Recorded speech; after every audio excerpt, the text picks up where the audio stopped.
Assalamualaikum warahmatullahi wabarakatuh. Salam sejahtera untuk kita semuanya.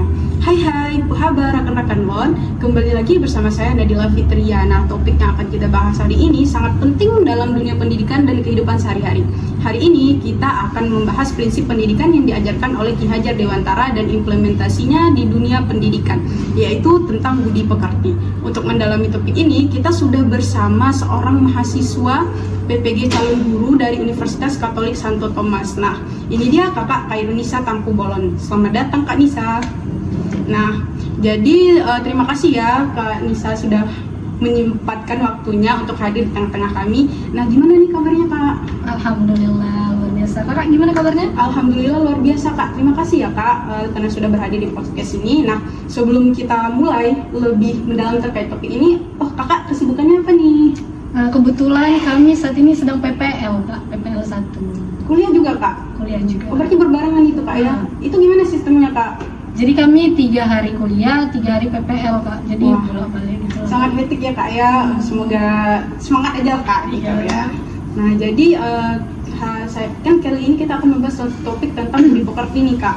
Nah, saya mau tanya dulu nih, apa sih sebenarnya budi pekerti menurut Kakak dan mengapa konsep ini begitu penting dalam dunia pendidikan? Nah, sebenarnya budi pekerti ini sering kita dengar ya, tapi mungkin belum banyak yang paham. Jadi sederhananya budi pekerti ini tentang sikap, perilaku, dan moralitas yang baik. Ini mencakup bagaimana seseorang berinteraksi dengan orang lain, bagaimana kita menghormati sesama dan bertanggung jawab terhadap tindakan kita. Nah, dalam pendidikan, budi pekerti ini penting karena bukan hanya kecerdasan akademis yang kita kejar, tapi juga bagaimana siswa menjadi pribadi yang bermoral dan berkarakter. Wah, betul sekali Kak. Nah, di zaman yang serba cepat ini, kadang kita lupa betapa pentingnya nilai-nilai dasar ini. Tapi bagaimana menurut Kakak budi pekerti ini bisa diterapkan dalam kurikulum pendidikan formal? Sebenarnya ini tantangan tersendiri ya Kak. Dalam pendidikan formal kan kita sering terjebak dengan target akademis, ujian, ulangan harian, dan sebagainya. Namun budi pekerti ini bisa dimasukkan secara terintegrasi dalam setiap mata pelajaran. Contohnya nih Kak, guru bahasa Indonesia bisa mengajarkan nilai-nilai moral melalui sastra. Kalau sejarah bisa menyoroti tokoh-tokoh yang memiliki integritas tinggi. Selain itu yang tak kalah penting adalah peran lingkungan sekolah yang mendukung. Guru, staf, hingga kebijakan sekolah harus menciptakan budaya yang mendukung pengembangan karakter siswa. Oh, jadi bukan sekedar mata pelajaran tersendiri ya Kak? Tapi budi pekerti juga harus menjadi bagian dari budaya di sekolah. Begitu Kak? Iya benar Kak, karena kan budi pekerti nggak bisa kita ajarkan kayak matematika atau fisika yang ada rumus jelasnya kan Kak. Ini lebih ke penanaman kebiasaan dan nilai-nilai melalui pengalaman sehari-hari. Contohnya, anak-anak diajarkan untuk saling menghargai, bekerja sama, bertanggung jawab, dan jujur. Tidak hanya di dalam kelas, tapi di luar kelas pun dan dalam kehidupan sosial mereka. Nah, ini menarik sekali ya Kak ya. Lalu bagaimana menurut Kakak dengan peran orang tua di rumah? Apakah mereka juga harus dilibatkan dalam pendidikan budi pekerti anak? Oh, tentu sangat berperan Kak. Pendidikan budi pekerti ini kan dimulai dari rumah. Orang tua itu sebagai guru pertama untuk anak-anaknya. Sekolah bisa memberikan dasar dan memperkuat, tetapi nilai-nilai moral yang mendasar seringkali ditanamkan oleh orang tua sejak dini. Konsistensi antara rumah dan sekolah sangat penting. Anak-anak akan lebih menyerap nilai-nilai tersebut jika mereka melihat contoh yang nyata, baik dari guru maupun orang tuanya. Jadi kolaborasi antara orang tua dan sekolah sangat krusial ya Kak? Betul sekali, kolaborasi ini sangat penting. Tanpa dukungan dari keluarga, akan sulit bagi sekolah untuk menanamkan nilai-nilai budi pekerti secara menyeluruh. Komunikasi yang baik antara guru dan orang tua dapat membantu menciptakan sinergi dalam mendidik anak.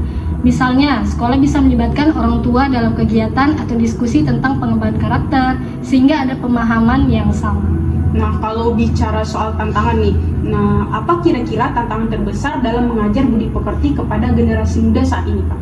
Kalau untuk saat ini tantangan terbesarnya itu mungkin pengaruh lingkungan luar ya Kak, seperti media sosial, pergaulan, dan budaya instan yang seringkali mengajarkan nilai-nilai yang berbeda dari yang kita coba tanamkan. Anak-anak seringkali lebih terpapar pada konten yang kurang mendidik, sehingga budi pekertinya menjadi tantangan tersendiri. Disinilah peran pendidikan sangat penting untuk memberikan landasan kuat, sehingga anak-anak bisa menyaring mana yang baik dan mana yang buruk. Wah, tantangannya cukup besar ya Kak ya. Memang, namun harapannya tentu kita tetap bisa menanamkan nilai-nilai baik ini dengan strategi yang tepat. Nah, sebelum kita tutup nih Kak, ada nggak pesan khusus yang ingin Kakak sampaikan ke para pendengar kita terkait pentingnya budi pekerti? Nah, pesan saya nih Kak untuk kita semua ya, calon guru dan calon pendidik di masa depan, karena kan budi pekerti ini dasar dari segala hal dalam kehidupan. Kepintaran, keterampilan, akademis memang penting, tapi tanpa sikap dan perilaku yang baik, semuanya itu omong kosong atau nggak ada artinya.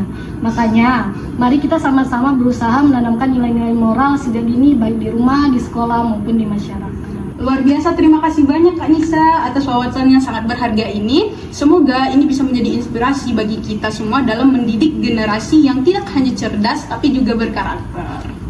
Terima kasih, senang bisa berbagi di sini ya Kak. Ya, semangat ya Kak ya. Buat PPL-nya semoga kuliahnya lancar sampai wisuda nanti. Ditunggu ya Kak undangannya. Oke. Nah, terima kasih juga kepada para pendengar yang sudah menyimak. Sampai jumpa di episode berikutnya dan jangan lupa selalu jaga budi pekerti ya dalam setiap langkah hidup kita. Oke, bye-bye. Assalamualaikum warahmatullahi wabarakatuh.